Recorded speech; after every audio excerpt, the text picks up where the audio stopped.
Washington, the Supreme Court has ruled to bar the citizenship question from the 2020 census. New York leaders are calling this a victory, but their fight not over yet. CBS 2's Hazel Sanchez explains from Lower Manhattan.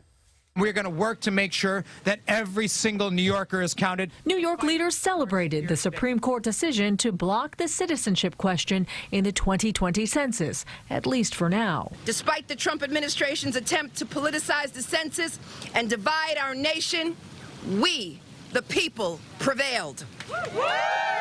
The Trump administration argued including the citizenship question on the census forms would help protect the voting rights of the country's minority residents.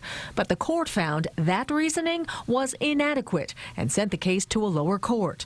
President Trump responded on Twitter saying, "Seems totally ridiculous that our government and indeed country cannot ask a basic question of citizenship in a very expensive, detailed and important census." Had the ruling gone the other way, New York City's Census Director Julie Menin says millions of people, particularly non-citizens, would not have participated in the count. In a city of New York City of 3.2 million immigrants, what the citizenship question does is it tells people, it tries to play into fear and intimidation. That would impact how many representatives a state should have. An inaccurate count would have an impact on how many federal dollars should be going to schools, hospitals, public libraries. Proponents of this citizenship question note it was asked in the U.S. until 1950. I think it's a very fair question. I think a lot of people believe that how much money a state gets based on the number of people should be related to those here legally. The Census Bureau says the deadline to print questionnaires is July 1st. So with the citizen question decision still in the balance,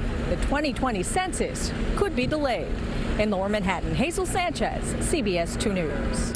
Other countries, including Canada and Mexico, ask about citizenship status in their census surveys, which is what the United Nations recommends to its member countries.